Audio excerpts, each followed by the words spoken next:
Salam Bapak Ibu, Saudara-saudari kasih Tuhan. Kita berjumpa kembali pada tanggal 6 Januari 2023 dalam renungan harta sepanjang masa yang merupakan tulisan atau rangkaian khotbah hamba Tuhan almarhum Bapak Pendeta Dr.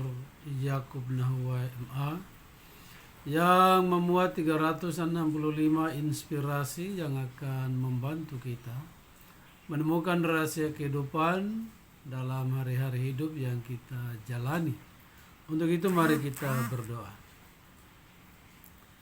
Ya Tuhan Allah Bapa di surga, hanya oleh karena kasih-Mu kembali di pagi hari ini kami datang menyongsong kasih Tuhan, anugerah baru dari Tuhan, yakni kuasa firman-Mu yang akan membentengi seluruh kehidupan kami.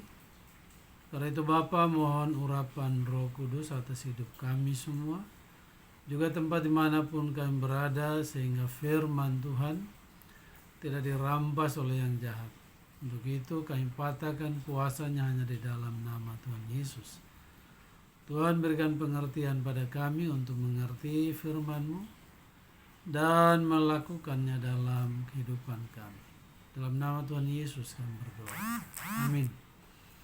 Firman Tuhan terambil dari Matius 18 ayatnya yang ke-19 yang menyatakan, "Dan lagi aku berkata kepadamu, jika dua orang daripadamu di dunia ini sepakat meminta apapun juga, permintaan mereka itu akan dikabulkan oleh Bapa-Ku yang di sorga." Ada kuasa dalam kesatuan. Itulah judul renungan bagi kita di pagi, bahkan di sepanjang hari ini. Pepatah mengatakan, bersatu kita teguh, bercerai kita runtuh. Ungkapan yang menggambarkan bahwa ada kuasa, berkat dan sesuatu yang bermakna jika ada kesatuan. Mengapa kesatuan begitu penting dan bagaimana mewujudkannya? Ada dua hal yang perlu kita hayati. Yang pertama, mengapa kesatuan begitu penting? Kesatuan penting karena memiliki nilai khusus di mata Allah. Bagi Allah kesatuan itu sesuatu yang baik dan indah. Mazmur 133 ayat 2. Sesuatu yang dapat menggerakkan hati Allah untuk memberikan apa yang kita minta. Matius 18 ayat 19. Kesatuan itu penting karena Tuhan Yesus mendambakannya bagi gerejanya. Dan bukan untuk mereka ini saja aku berdoa, tetapi juga untuk orang-orang yang percaya kepadaku oleh pemberitaan mereka, supaya mereka semua menjadi satu, sama seperti Engkau ya Bapa di dalam aku dan aku di dalam Engkau, agar mereka juga di dalam kita, supaya dunia percaya bahwa Engkaulah yang telah mengutus aku. Yohanes 17 ayat 20 dan 21. Kesatuan itu penting karena kesatuan adalah dasar dari segala berkat yang Allah rindukan atau rindu berikan pada kita. Mazmur 133 ayatnya yang ketiga. Jika kesatuan adalah sesuatu yang indah dan berharga di mata Allah, maka selayaknya juga kesatuan bernilai di mata kita. Kita harus mendambakannya dan mewujudkannya dalam keluarga, gereja, dan masyarakat. Yang kedua, bagaimana caranya mewujudkan kesatuan? Kita dapat mewujudkan kesatuan dengan jalan kita melihat perbedaan yang kita miliki. Setiap kita memiliki perbedaan, baik dalam fisik maupun sifat, karakter bahkan tingkatan rohani. Namun perbedaan ini tidak boleh membuat kita merasa tidak memerlukan orang lain. Tidak ada seorang pun yang meraih keberhasilan sendiri. Seorang eksekutif bergantung pada orang yang melaksanakan perintahnya.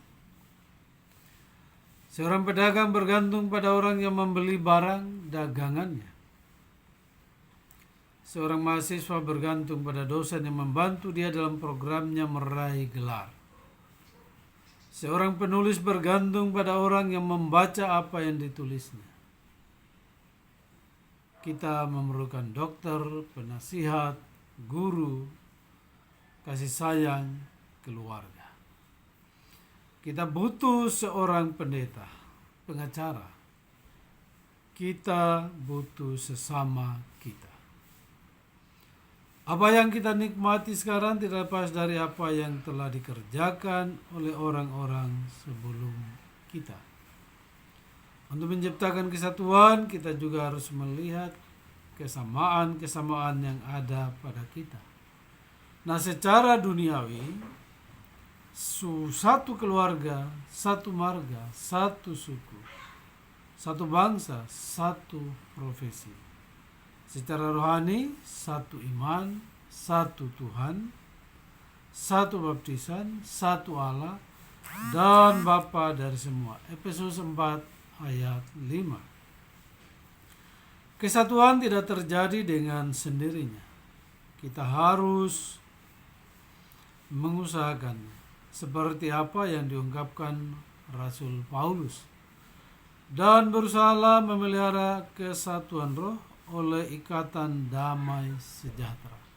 Efesus 4 ayat 3. Kesatuan harus menjadi kerinduan, doa dan usaha kita untuk mewujudkannya.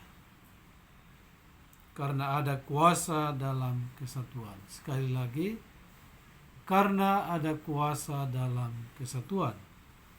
Maka kita harus menjadi alat pemersatu dan bukan pemecah belah. Tuhan menempatkan kita di dunia untuk membina hubungan dengan Allah dan sesama.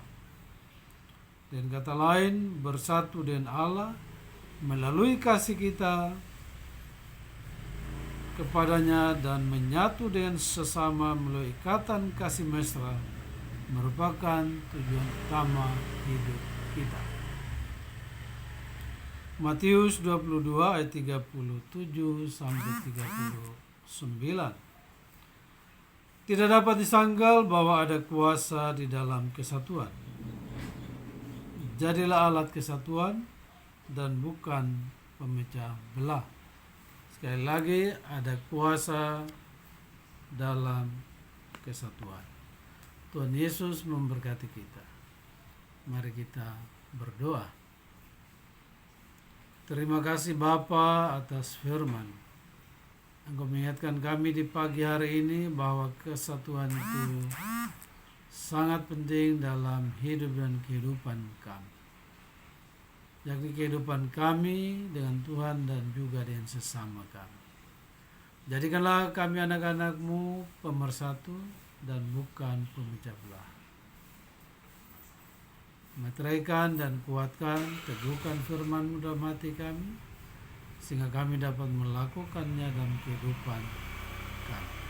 Di dalam nama Tuhan Yesus kami berdoa. Amin.